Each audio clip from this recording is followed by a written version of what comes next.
This is Smokin Jamgrass. I'm Brian. I'm Jolie, and we'd like to share with you the music we love, progressive bluegrass, and its roots. First and third Sundays of the month from 2 to 3 p.m. right here on KMUZ. You and I headed straight into the west.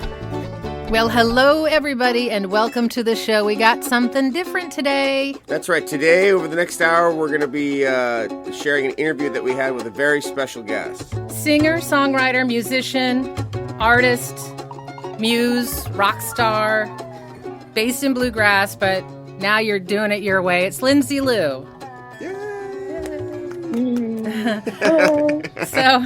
So do you like to go by just Lindsay or Lindsay Lou? Does it matter, or?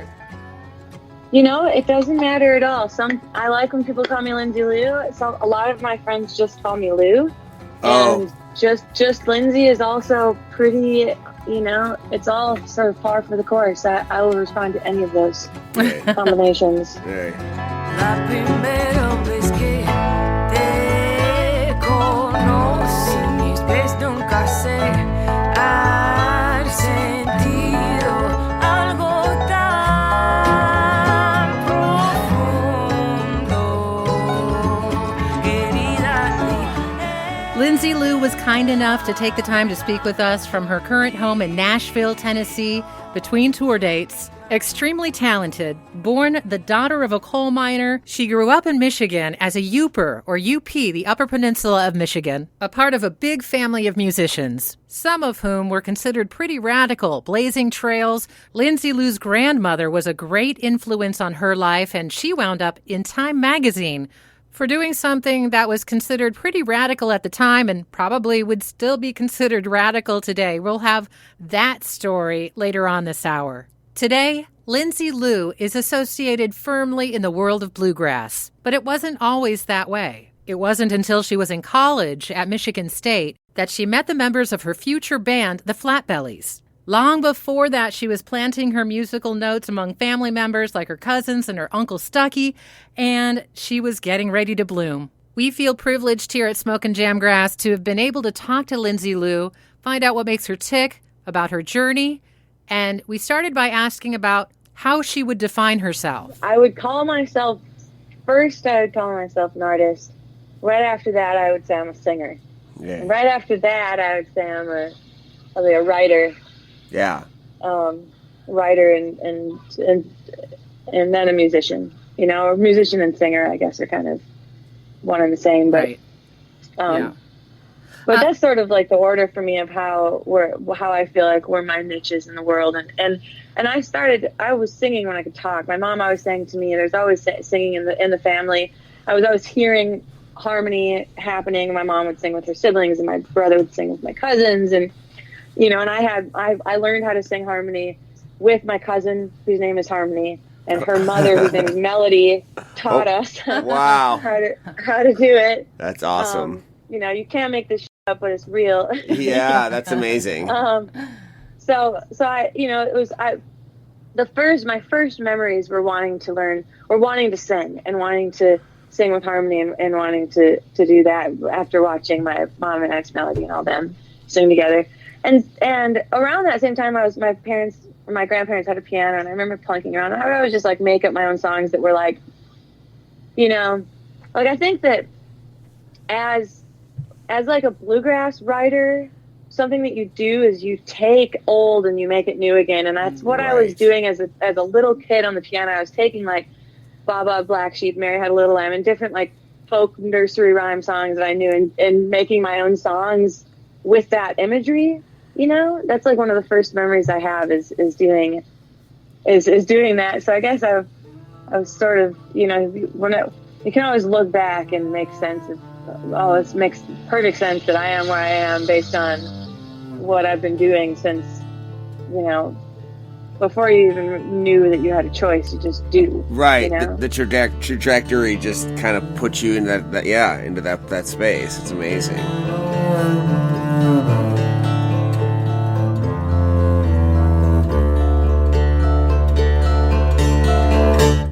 All at once, everything changed. I became what I never thought I could be. Is this me, or am I lost and just along for the ride?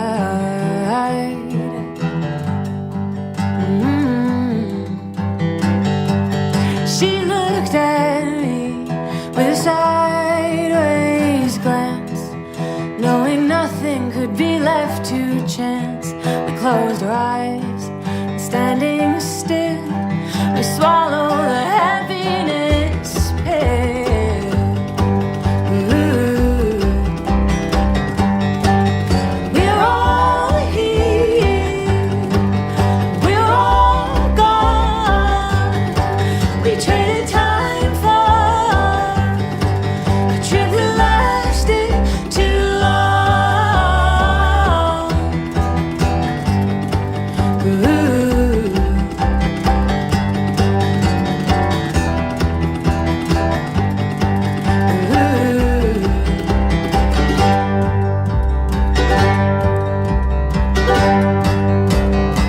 I met a man by the sea. He told me I have the secret to love. He listed steps 1, 2, and 3. What he wants will never be enough.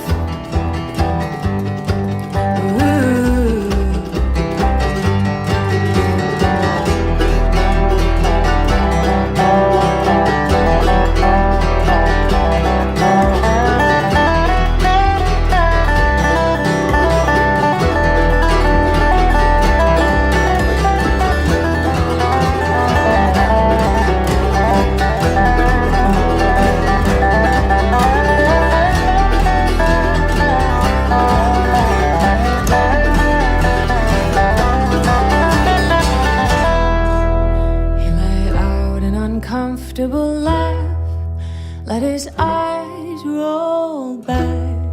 He writes it all down, sleeps outside, bums a smoke and goes on with his life.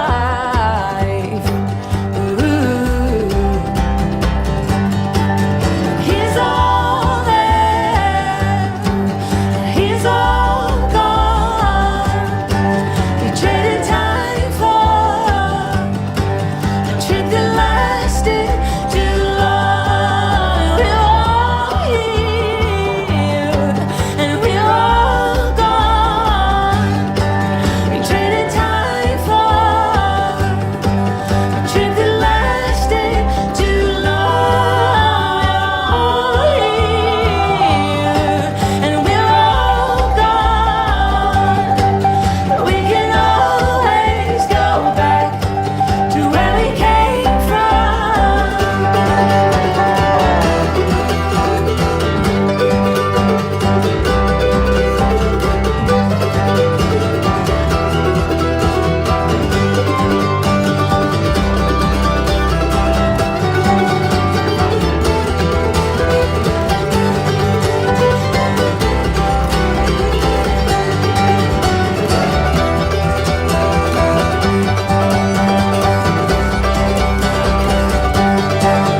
You can always go back to where you came from.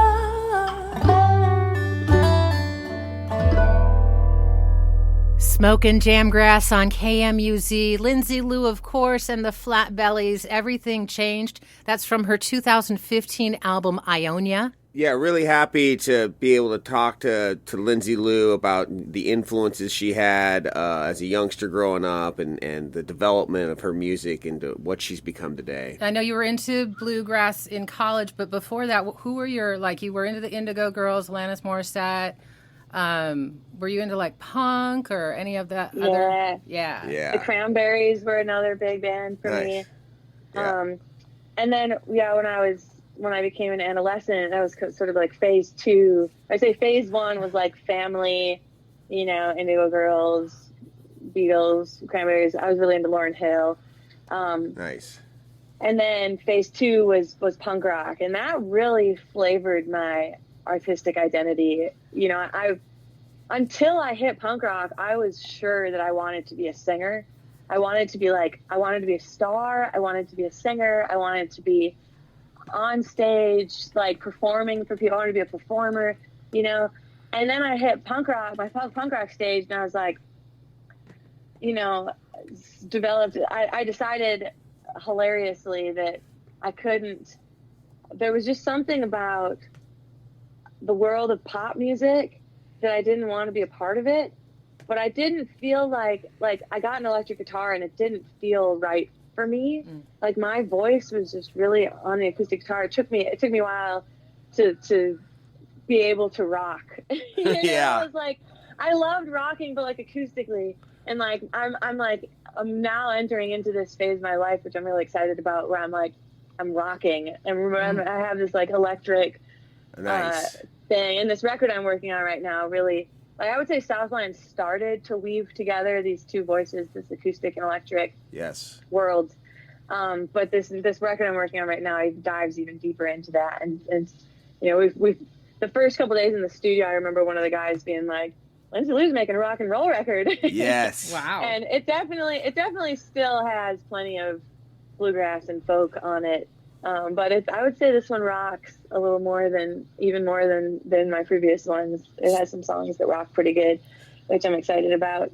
Yeah. But yeah, I got into punk rock. I got into Operation Ivy and Rancid and AFI and The Clash and sort of turned my nose up at music business. Right. You know, I didn't want to be a part of music business. Somebody told me the music business is 90% business and 10% music, and I was like, oh, I don't want any part of that. I just want music to be a part of my soul and my life and my family, and you know.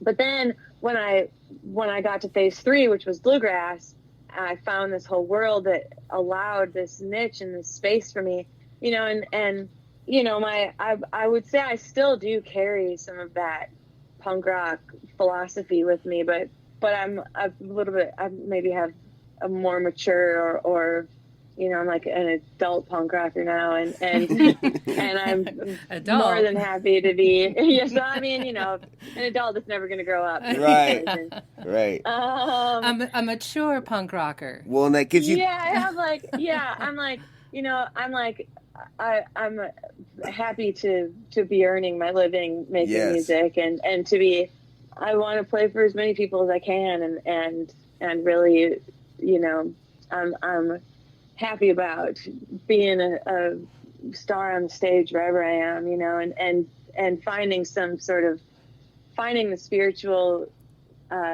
pureness that's there too, that's not, you know, perverted by some capitalist sense, you know, and just sort of like have a more evolved philosophy, I would say, about all of it, and wealth being something that can be expressed for positive, you know, for the positive, for good. So tell us about the new album. How long have you been in the studio working on it?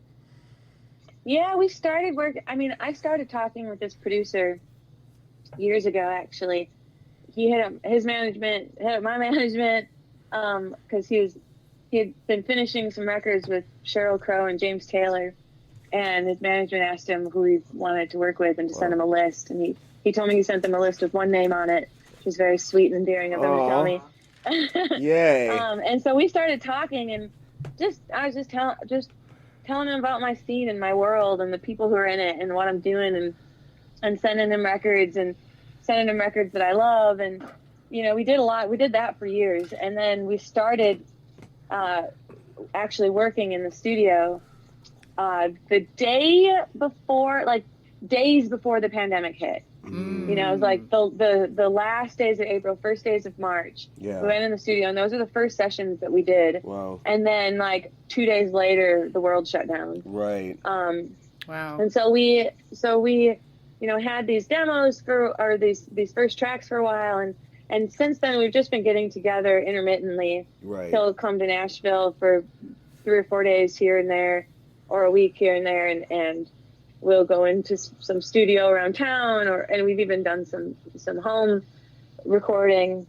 Nice. For harmonies and such. And we're just putting it together and listening and letting it come to fruition. And, you know, I'm really excited about how it's coming together. That's awesome. But It is definitely all over the place. It's got all these things that I love. Yay. And I'm just weaving them all together. And this is Dave O'Donnell you're talking about, the producer? Yes. Nice. Yeah. So that's really exciting. Any idea of when that's going to be wrapping up or coming out? Oh, man.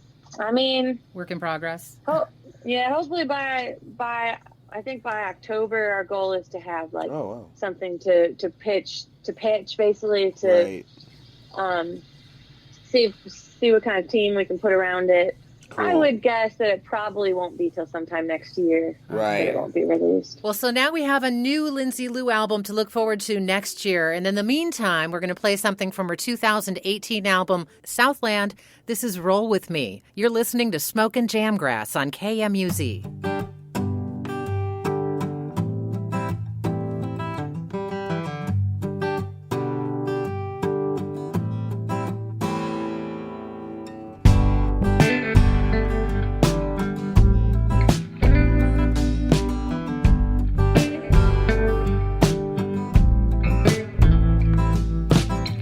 Were you looking for someone to warm your bed? A pretty mama to cut the crust off your bread? Were you tired of spending your nights alone? Looking for someone to make a happy home? I'm not drawn to the quiet days. Spend my life learning how to get away. You can roll with me, baby, but don't slow me down. I'm not holding on, I'm not following the crowd. You can roll with me, baby, but don't slow me down. No one got anywhere by waiting around.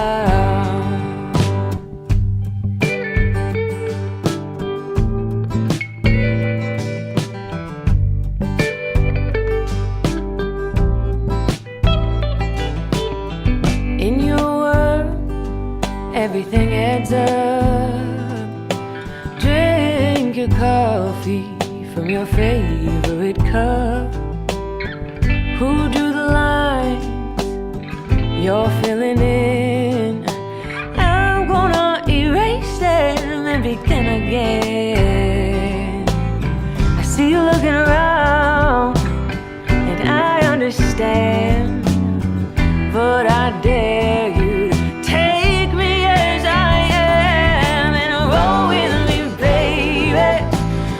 Slow me down, I'm not holding on, not following the crowd.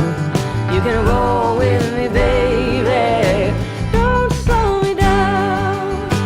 No one got anywhere by waiting around.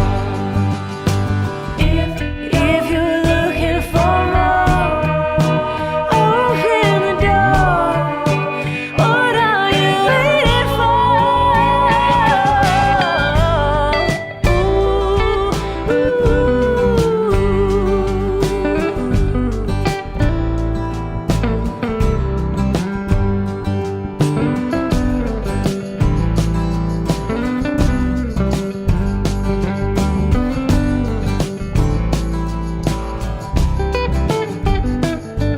You roll with me, baby, don't slow me down. I'm not holding on, I'm not following the crowd. You can roll with me, baby, don't slow me down. No one got anywhere by waiting around. You can roll with me, baby, don't slow me down. I'm not holding on, I'm not following the crowd. You can roll with me, baby, but don't slow me down. No one got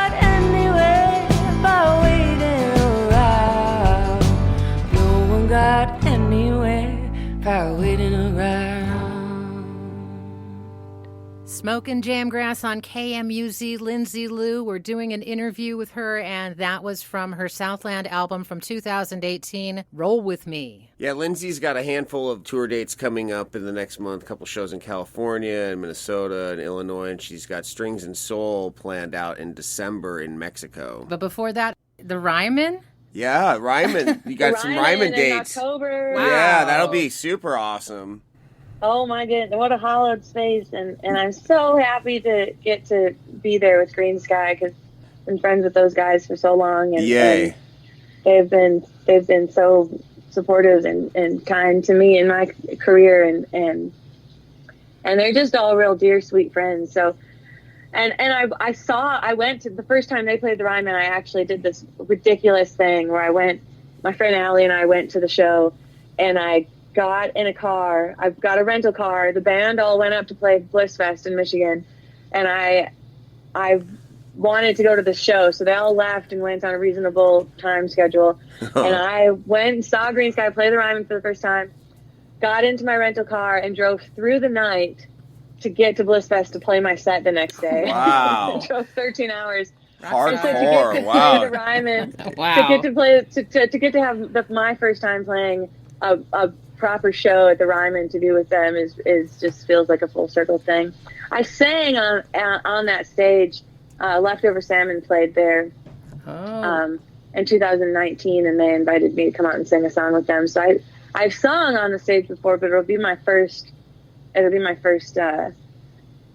proper performance, and we get to do 2 nights with all our friends. And Exciting. Wow, that's super fun. Awesome. And speaking of, so you're friends with the guys in Green Sky, and I understand that one of them gave you a ticket to your first Fish show recently?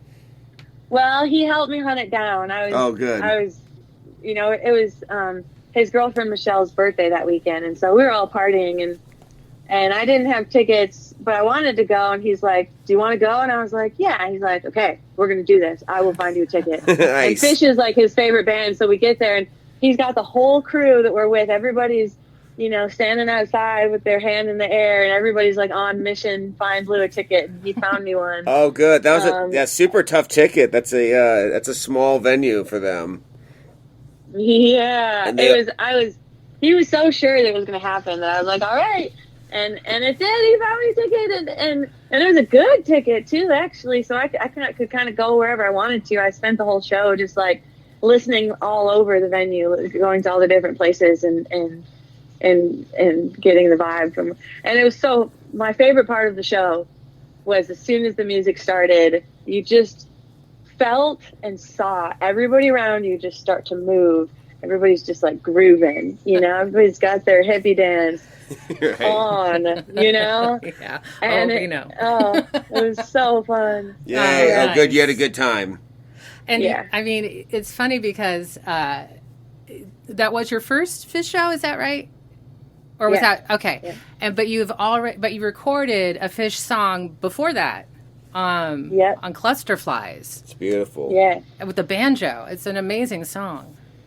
Yeah. Yeah, who played I sort of let the Fates pick the song for me. Yeah. How did that work? And how did the Fates do that for you? Well, they asked me what song I wanted to do, and I sort of drug my feet on picking it. I think I would have picked Farmhouse. I had some, and maybe I'll still, because I sort of had some ideas about a video for that. I might still do it. I like that song. I have some, I grew up going to the farm at my grandma's, and it just feels like a song I can connect with. But I didn't pick. I just kind of waited, and until eventually they're like, okay, here's the song. Here's the song that's left, basically. Do this one. And I was like, all right, so I love this song. Well, you do it so well. It seems like it was meant to be for you. Yeah, it's beautiful. Yeah, it really did. It really did feel like it was meant to be. The words were all just perfect for what was going on around the time, in the middle of the pandemic there. And I've been hanging out. I've been spending a lot of time kayaking with Kyle Tuttle and Sierra Farrell. The three of us were like a little river crew for a hot minute there during the pandemic. And so I just had this vision of it being real. It's already a very intimate sounding song, And Kyle is such a master at creating a band out of just the one instrument there, the banjo. Right. And so I wanted it just to be our voices and Kyle's banjo, and we went to a studio here in our neighborhood, and it turned out so nice. Yeah, they kind of just let you do whatever you wanted to do with it, and then added it to that. That's really neat.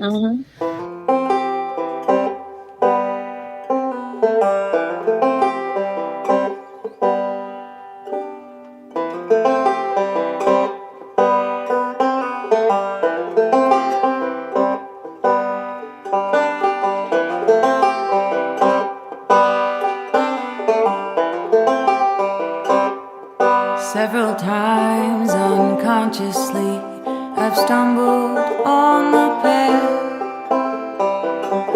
and seen a mountain in the mist.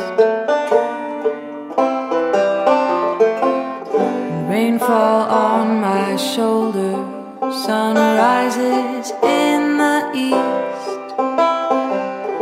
I'm more than bruised, but I am here at least.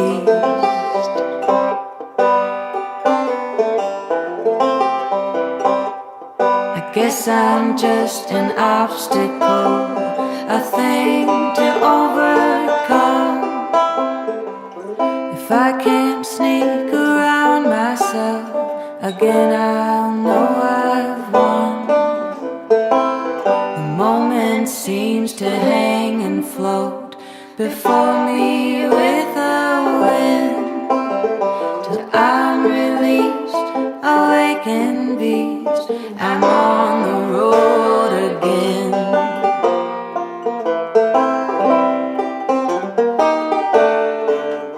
Now I'm soaring far too high, a fleck of dust up in the sky, and tiny clouds go on sailing by. Pull me down today. Pull me down today. Pull me down today. Pull me down.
Smokin Jamgrass on KMUZ with Lindsay Lou's version of Mountains in the Mist by Fish. 20th anniversary of the original Fish album Farmhouse.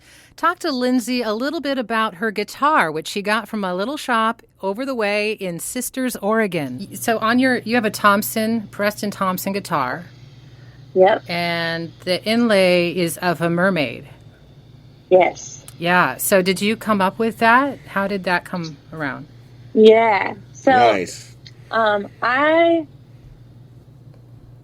played Sisters Folk Festival in 2018, and when on our way to the festival, I got this Instagram message from Christine over at Thompson Guitars, inviting me to come to the shop and saying that they are interested in building me a guitar if I would be into it. And I saw, as I'm reading this message, I saw that she had written to me a year earlier saying the same thing, and I didn't get that message. Oh, no. I was like, oh my God, I don't know how I missed this message. But yeah, absolutely. I mean, I know Billy's been playing these Thompson guitars, and I strummed one, and I knew they were great, and I was real geeked at the idea. So I walked down there to Thompson Guitars when I got to Sisters and toured the shop, and as they were taking me around, I saw that there was this guitars they were working on for somebody that had a beautiful rainbow trout inlay. Ooh. And it blew my mind, the inlay work that was being done. And so we were talking about the guitar, and I was playing all the different guitars they had in the shop and thinking about what style of guitar I wanted. And they said I could pick whatever inlay I wanted, and I was looking at the different inlays that I don't know if it was Billy or Molly, and Stickley, I think they all had guitars there, and I was looking at the inlays that they had and thinking about that I had the opportunity to make something there. And I was like, I don't know, it was the combination of seeing the trout and knowing that the wood that I wanted, because they had a parlor guitar that was built with this sinker mahogany. Oh. And that's the wood that I really liked the way it sounded the most. I have this 1952 00 mahogany Martin that I love. Nice. It just needs some work. It needs a neck reset. It's an old guitar. It has no truss rod. It needs some work.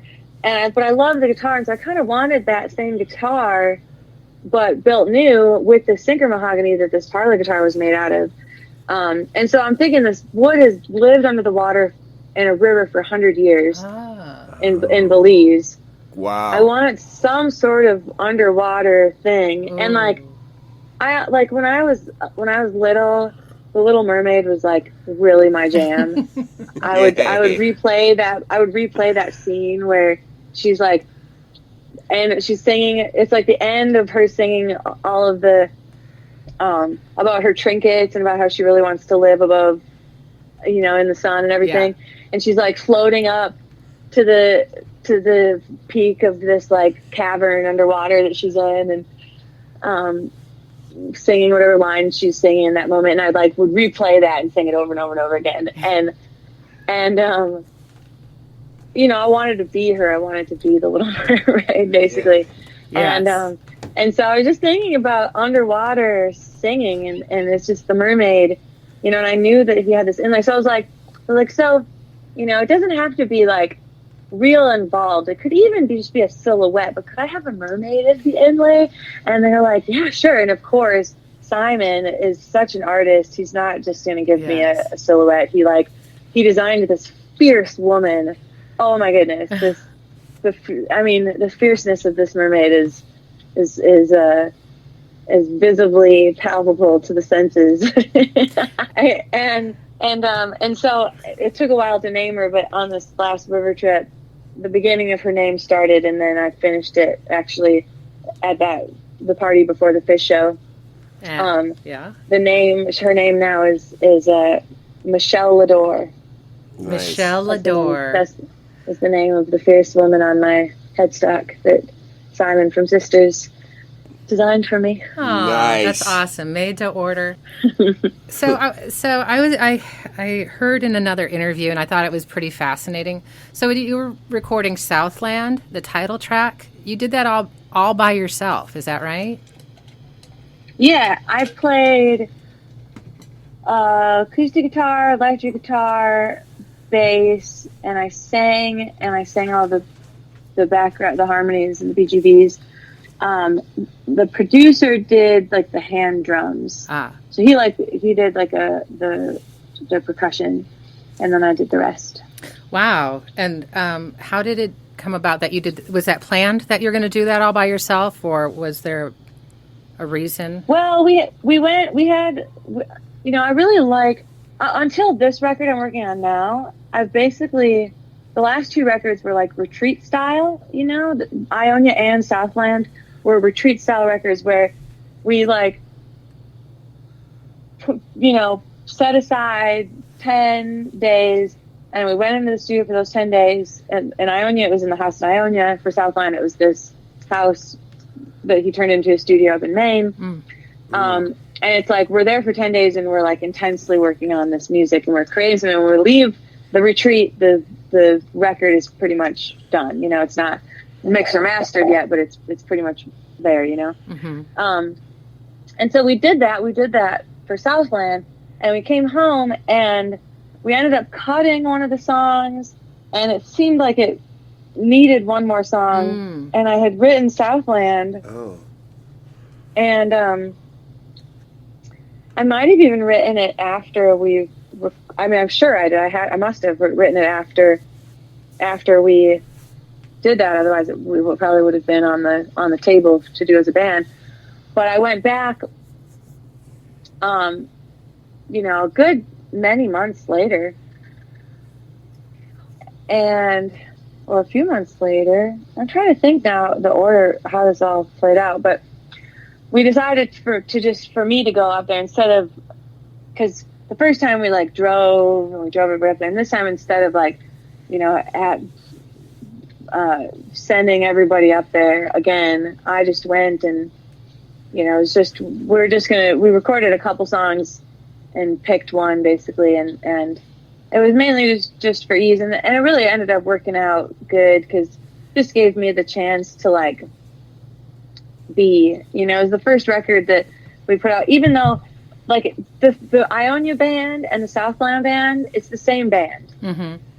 It's still the Flat Bellies, but we just dropped the name the Flat Bellies. It just felt like the right thing to do for the way our sound was going and the nature of what the Flat Bellies were and what our band was and what it was becoming.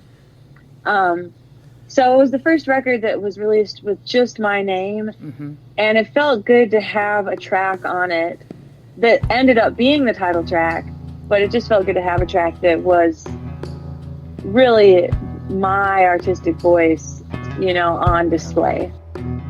Slow and easy in the Southland, nothing to do and nothing to understand.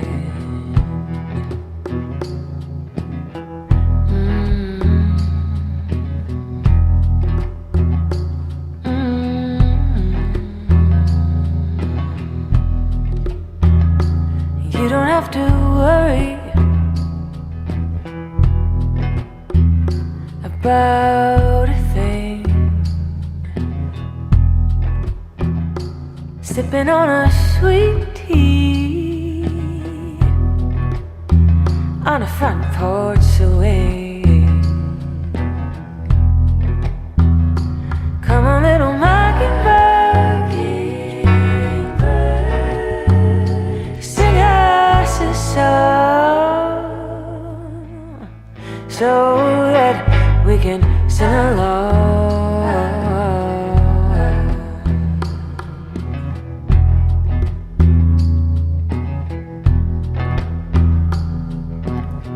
Put your feet in the water and we can all agree. When the air lies heavy, that's all you need. Now come on, little mockingbird, sing us a song so that we can sing along.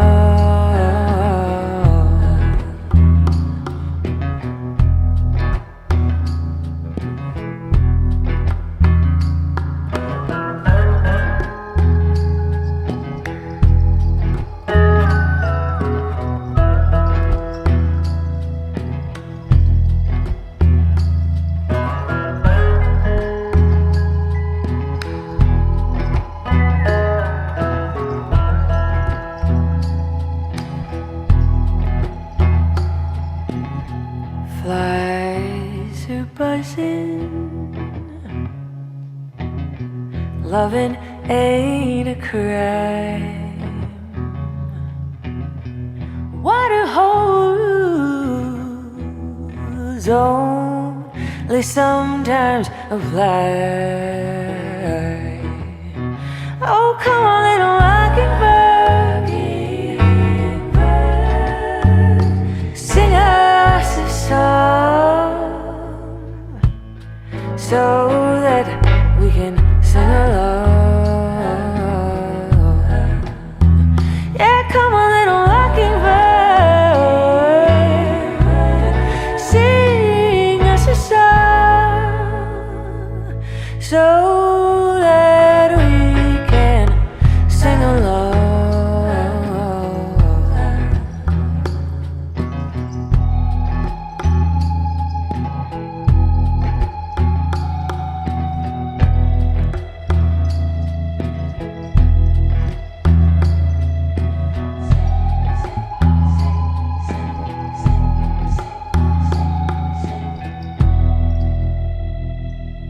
It's Smokin Jamgrass on KMUZ.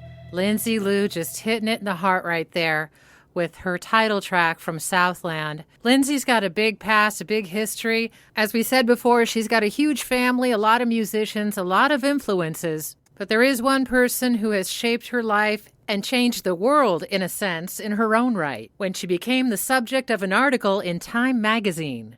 My grandmother has played a big role in the same way that punk rock and bluegrass have, but probably even greater, just in the sense of who I am as a person and as an artist. She was a real radical, mother of 12, social activist,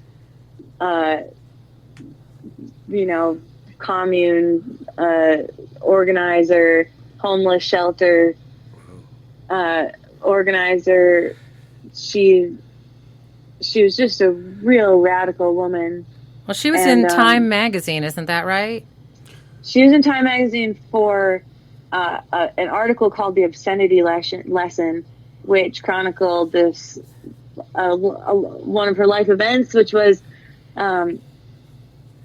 she was a high school English teacher, high school literature English teacher for a while, and she was sort of an avant-garde teacher and had been hearing the students throw the F word around a lot. She'd been bringing all these activists in and was hearing the activists use the F word. And so she decided to write it on the chalkboard in 1969 and to have each of her classes that came in every hour, she had a lesson on the F word. And she ended up spending the night in jail for that. Wow. And it was a big deal in 1969.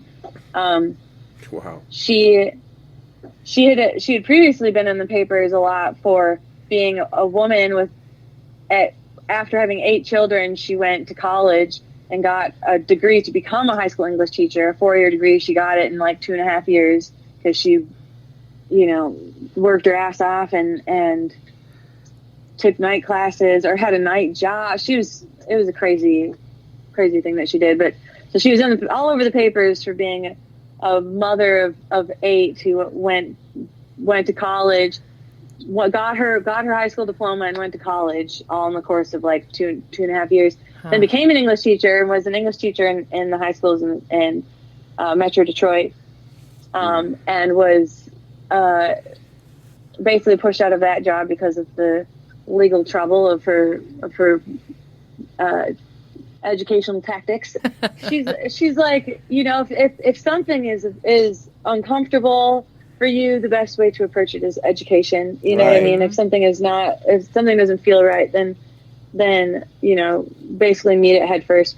And so, but part of her avant-garde teaching, I have like over 20 hours of recordings of my grandma's life story that I collected over the last few years of her life.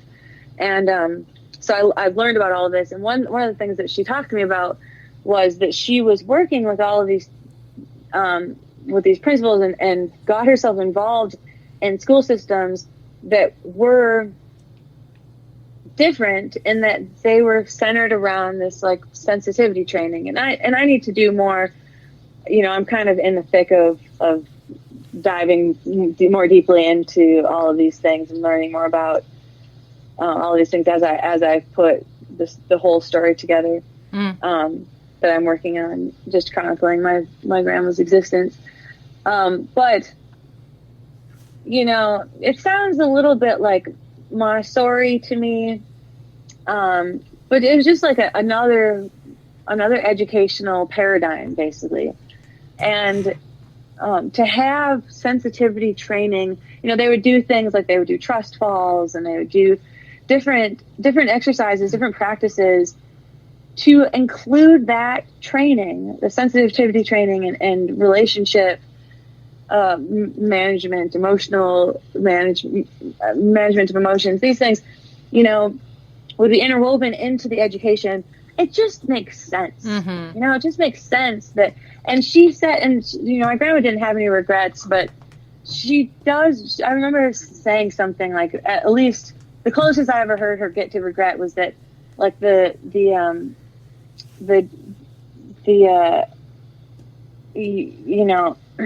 like mind blanking right now. Is it the double A, what's the civil and social rights activists? They will provide lawyers for people and ACLU. ACLU, thank you. Yes. Yes. The ACLU wanted to give her like really good lawyers for this obscenity lesson thing that she was in the court for. And good. Wanted to have her speak to the NSA, or not NSA, I'm screwing up all of these acronyms.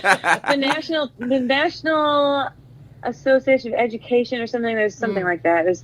They all wanted, but she was like, her intention was to follow in the footsteps of Jesus, and Jesus did not accept defense. He wanted to do what he did without defense. And so she declined the lawyers, and she didn't want it to be like a thing of ego that she's this person that's like, and so she kind of like overcompensated and didn't do all those things. And maybe if she would have, maybe sensitivity training would be in schools today. You know what I mean? Right. Like it's impossible to know how that could have changed the course of things. It's really it's interesting to me. It's one of the things that makes her story so interesting to me. Not just as her granddaughter, but as just a person that knew of her life, So that's something that definitely has, coming from that, having that be a part of my family history, and knowing that that's part of my history, in my line as a person, in this world. I think that that's led me to where I'm at, where a lot of my art is really sort of centers around this like strength and vulnerability, just being open and being vulnerable and finding the strength in that. So, and I think that I was set up for that by all of this history that came before me, Yeah, it's my grandmother kind of pioneered it for me. Combining strength and sensitivity is not something that people normally think about, and so you're a great exemplifying that idea. You do a great job of it with your music.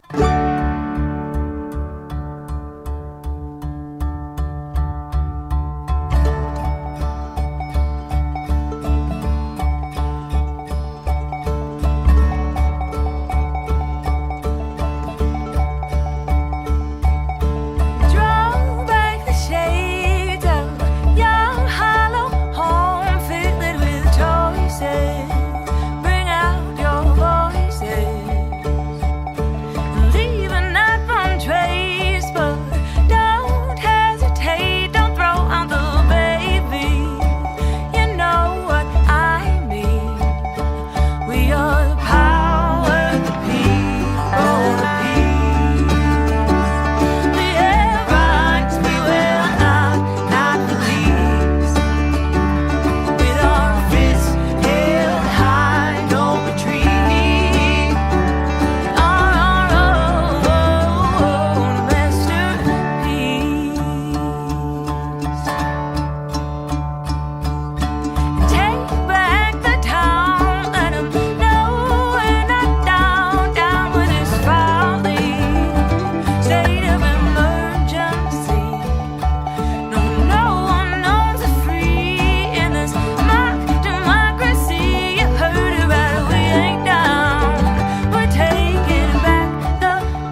We are weary, yes, but we are strong. We are word and we are right where we belong. We are word and we are right where we belong. We are word and we are right where we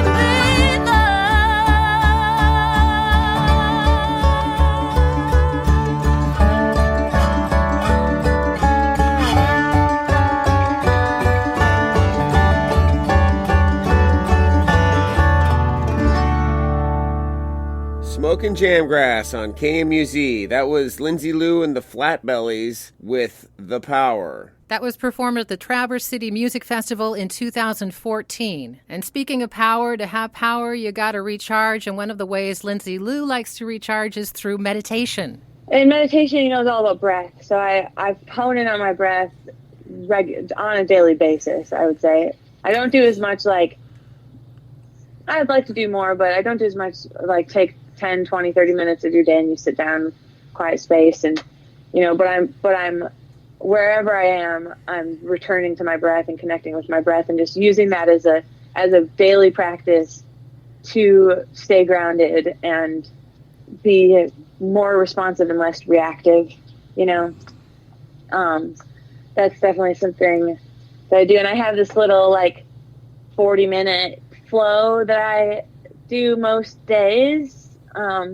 It's half things that I picked up from my mom's Denise Austin workout videos and random things like that, and then half a modified sun salutation that it's 15-20 minutes of that. Mm-hmm. And I do that most days, and that really helps me just stay connected with my body. And it has a little gratitude practice worked into it. Yeah. And all of these things, they definitely help being in such a world. Yes. It's a wacky world. Yeah, good to be mindful these days. Also, maybe not musicians, but we're all still sort of dealing with the stress of life, and having positive ways to deal with that is always really important, and remembering that it's right there for you. So I appreciate that. All right. Well, Lindsay Lou, it's been a pleasure, and thank you so much. We really appreciate it. Yay. Thank you. Thanks, guys. Stay awesome.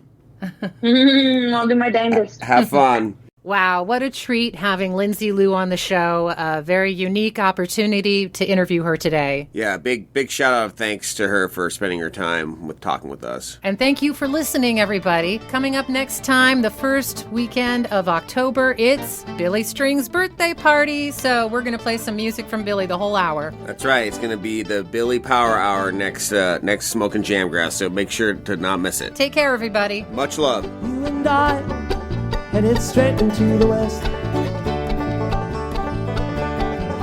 Sun is rising behind, we're headed straight into the darkness.